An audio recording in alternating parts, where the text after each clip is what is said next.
avec Tony Marinaro. Oh! Comment ça va? Bien, je suis excité. Pourquoi? Comment, pourquoi? Oh, les Nordiques! Ça, c'est parce que tu joues dans une ligue de bowling le jeudi. Et je te rappelle que le Canadien joue au hockey ce soir contre les Nordiques de Québec. Oui, non, les jeudis, d'habitude, je ne joue pas dans une ligue de bowling. Tu joues pas au hockey? Non, pas, non. Ville La Salle? Non, pas, mais non. Au salon la hockey, Ville La Laurentian? Salle, non. Mais les mercredis soirs, par contre, je prends des cours de danse. Non. Oui. Non. Les mercredis soirs? Non, nous avons une nécessité de contenu. Va pas là. Oui. Je danse la ligne, oui. Va pas là. Non, va surtout pas là. Give me some, Give me some, Give me some, of your sweet love. I need it.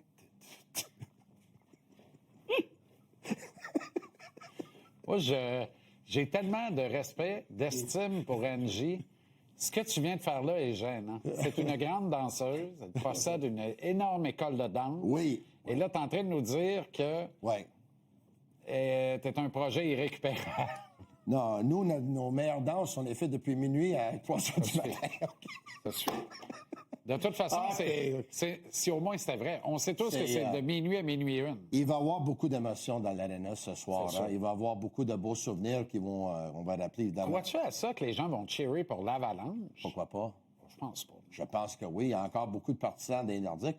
Mais il y a aussi beaucoup de partisans des Nordiques que depuis que les Nordiques sont plus là dans les nationales, sont maintenant des partisans des Canadiens. Eux autres, ils vont applaudir pour qui ce soir? Les partisans des Nordiques qui ont converti pour être des partisans des Canadiens.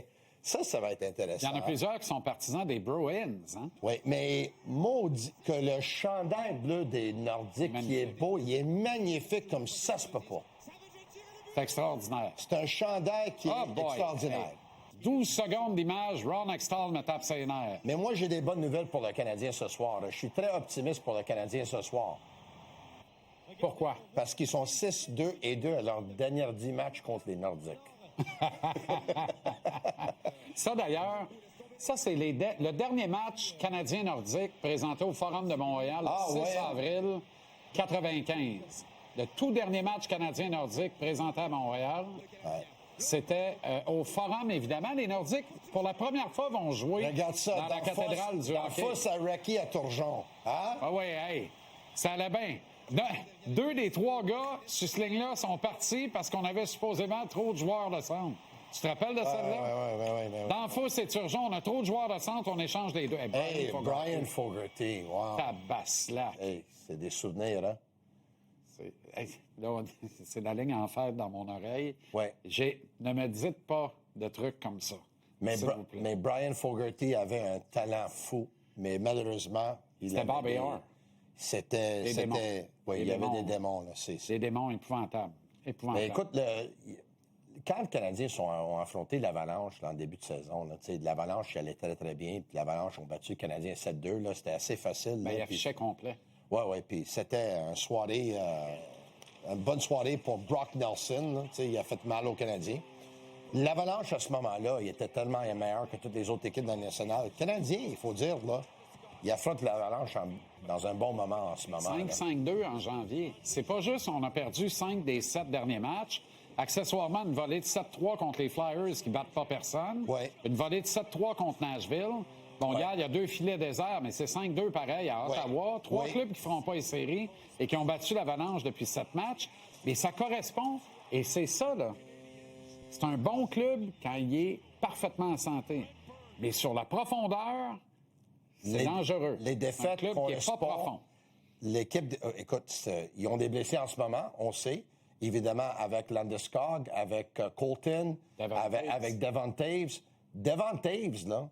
Devon Taves. C'est le meilleur joueur dont on parle fiche pas. perdant sans lui. Il me semble que c'est 4-5-2, quelque chose de même. Là. Avec raison. Oui, donc lui, c'est le partenaire, évidemment, de Kel McCarr. Et d'ailleurs, là... Puis sans lui, c'est Malinsky, c'est le partenaire de Kel McCarr, c'est pas la même chose. C'est pas la même chose, pas en tout. Puis quand tu vois l'importance de Devon Taves pour l'éclosion de Kel McCarr et la liberté que ça procure à McCarr, faut régler la droite de Lane Hutson. Il faut ramener ça à nous autres. Là. Si c'est vrai que Lane Hutson est dans la catégorie de Kel McCarr, et je le pense, Il sera jamais aussi bon. Cal McCarr, pour moi, c'est Bobby Orr. Mais c'est Cal McCarr et il y a les autres après. Puis le meneur des autres, pour moi, c'est Lane Hudson. Faut que tu lui donnes un partenaire de jeu permanent. Aujourd'hui, j'ai parlé avec Alexandre Cassard-Harvey, qui est statisticien ici à TVA Sport. J'ai parlé avec lui, je l'ai eu à mon podcast. Et évidemment, on regardait le fameux tableau qu'on a sorti ici la semaine passée, ici même à GC à TVA Sport. Le tableau qui a montré les minutes que Lane Hudson a joué avec tous les autres défenseurs du club de hockey canadien. Avec, évidemment, c'est Carrier qui a joué le plus de minutes, puis ensuite c'est Struble, puis... C'était Struble la semaine passée. C'est Carrier maintenant. Carrier. Là, Carrier maintenant de 5 minutes de plus, je me semble. Et c'était quelque chose comme 140 minutes ou quelques avec Noah Dobson. Alexandre m'a sorti des statistiques assez intéressantes que tu vas aimer. Si on regarde avec tous les partenaires que Lane Hudson a joué avec, les buts pour et les buts contre, son meilleur différentiel et la meilleure production pour le pourcentage du temps qu'il a joué avec tous les joueurs se trouve avec Dobson. En nombre absolu ou selon le prorata du nombre de minutes jouées? Donc, la moyenne versus le nombre de minutes jouées ou en nombre absolu? Parce que c'est une nuance importante. C'est pas la moyenne. Il a joué 2 fois plus avec Struble et avec Carrier qu'avec Dobson. Déjà, le total avec Dobson est supérieur aux autres. Oublie le fait qu'il a joué même la moitié du temps. Bon, bien alors, est-ce que ça ne mérite pas une audition? C'est sûr. Hudson-Dobson? Parce que Matheson, j'ai l'impression que peu importe avec qui il va jouer, ça va bien aller. Me semble aussi, au niveau de la production, c'est que les deux ensemble, ils avaient marqué comme 11 buts ensemble, qui étaient plus que les autres. Si jamais les deux auraient joué les 310 minutes ensemble au lieu de jouer 140 minutes, ils auraient entre eux deux 25 buts de marqués en moyenne. Puis déjà là, le 11 est déjà plus que les autres. La différentielle pour les buts purs de compte, c'est déjà meilleur que toutes les autres. Dans la moitié du temps qu'ils ont joué et qu'ils ont joué ensemble avec Carrier ou Struble. Moi, je la comprends. Écoute, on sait qu'il aime Martin Saint-Louis, aime Matheson avec Dobson. J'en conviens, mais je pense que les Canadiens devraient mettre Lane Hudson avec Dobson beaucoup plus souvent. Et pourquoi pas Matheson avec Carrier? Pourquoi pas? Pourquoi pas? Un but seulement dans les 9 derniers matchs. Ça pourrait être donc un but dans 10 matchs pour aller vers Kapanen. Blanchi dans les 7 derniers matchs. Ouais. Différentiel de -6. Dossier du Canadien 3, 3 et 1.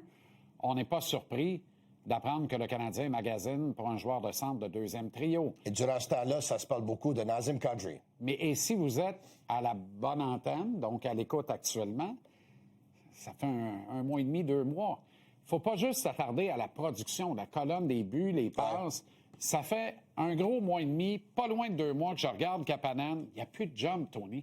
Il commence les matchs, il est plein d'acide lactique dans les jambes.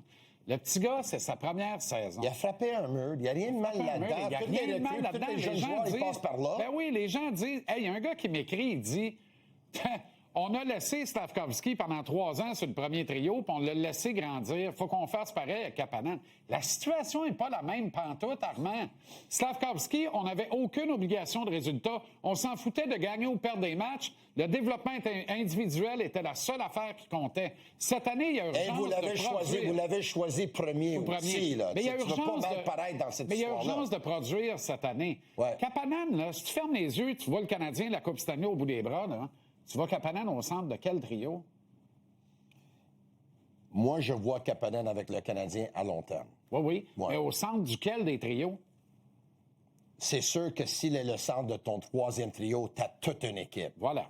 Mais est-ce impossible que le Canadien gagne la Coupe Stanley dans 4 ans, 5 ans avec Kapanen comme 2e joueur de centre non. Si jamais il y a une production d'une 60aine de points? C'est-tu impossible? 60 points au centre du 3e trio. C'est extraordinaire. Mais, avec un Michael Age qui en a 75 à 85 sur la 2, puis un Nick Suzuki qui en a 90 à 100 sur la 1. Il n'y a pas beaucoup de joueurs de 3e trio qui ont produit 60 points dans des équipes qui ont gagné la Coupe Stanley. Regarde les Blues de Saint-Louis de 2019. Run by committee. Oui, Braden Shen. Tu veux avoir le luxe d'avoir Kapanen au centre. Braden Shen, Ryan O'Reilly, puis tu avais Bozak. Je pense pas que Bozak avec 60 points, mais si jamais... Il était pas loin de ça, Tony. Non, mais si jamais il l'avait, ça n'arrive pas tous les jours. Là. Exact. Quand l'Avalanche ont gagné la Coupe Stanley, puis Newhook était leur 3e joueur de centre, Il n'y avait pas 60 points, Mais Noah. quand tu as le luxe de l'avoir, Mais là, c'est ça. regarde vraiment- la ligne de centre c'est des vraiment Sabres de un luxe. Buffalo que plus personne n'est capable de battre. Quand tout le monde est en santé, ça va assez bien. Je te suis, mais si le Canadien vont aller faire un échange pour aller chercher un cadre pour être le deuxième joueur de centre pour les prochaines années, puis peut-être un jour, ça va être Michael Age qui va l'être, puis peut-être Kapanen, ça va être n'importe qui, OK? Ils vont demander Kapanen en retour. Pas nécessairement. Mais ils vont demander qui? Ben, il faut que tu joues tes Ils vont cartes. demander Age, tu ne veux pas y donner. Ils vont demander Zarovski, tu ne veux pas y donner. Ils vont demander un joueur de ton noyau, tu ne veux pas y donner. Tu vas Moi, donner qui? Age, c'est sûr que pour moi, il est pratiquement un intouchable. OK? Zarovski est extraordinaire. Là. Je l'aime beaucoup. Fait que je ne veux pas être mal interprété. Là.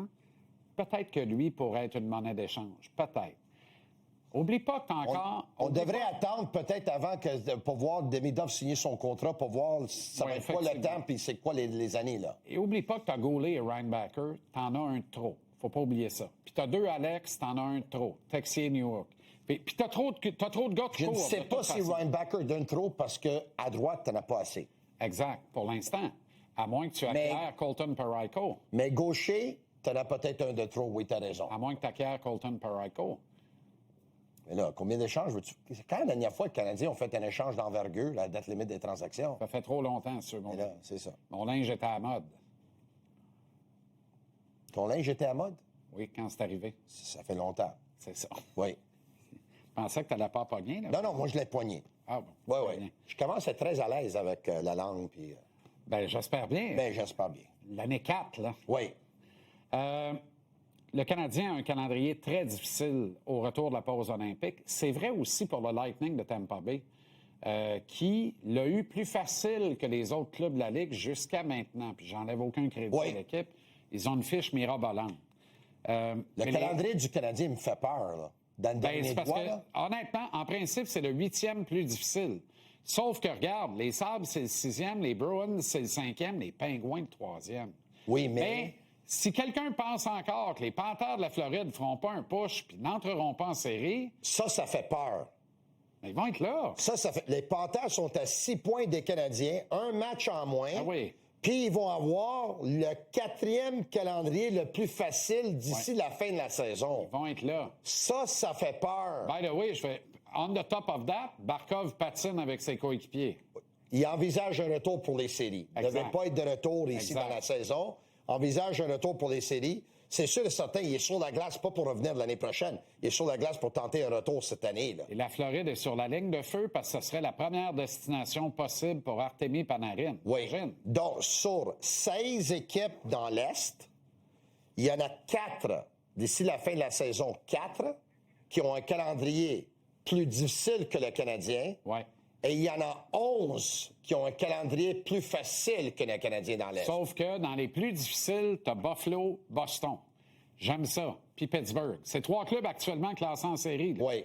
Fait que c'est parfait. Ça, c'est c'est une bonne intéressant. nouvelle. Tu sais, on imagine mal les Pingouins rester accrochés au tableau, mais en même temps, ils sont encore là. Puis ils sont increvables. Si la date limite des transactions était demain, ils vont être acheteurs. D'ailleurs, Mathieu Darche est acheteur. T'aurais-tu gagé là-dessus en début de saison? Mathieu Darche, là, il niaise pas, là. Travaille bien. Ça va chercher des joueurs, même à Travaille l'intérieur de sa conférence, même à l'intérieur de sa division, même des rivales Des de joueurs. l'État de New York. Il va y chercher en char. Ben ouais. T'en en chercher un à Manhattan, puis l'autre à New Jersey. Oublie ça, là. C'est des affaires qui se faisaient Ouais. pas. Mathieu Darche amène son vent de fraîcheur. Ouais. C'est une nouvelle vague, c'est frais. J'ai hâte Ouais. de retourner le voir, d'aller le voir lui pour la première fois, mais de retourner Ouais. à Long Island. C'était écœurant, ce building. En parlant de ça, mon chauffeur m'attend ici, la rue Frontenac, qui est à l'extérieur. Il Ton vient juste chauffeur, d'arriver, oui. puis il vient de texter, oui. Encore Joe, ça? Non, c'est Johnny cette fois-ci. Ah, c'est Johnny. Joe, c'est Johnny, oui. Johnny and Joe, Joe and Johnny. Johnny Alante, oui. Ciao, Bello. Ciao, ciao, ciao. Ciao.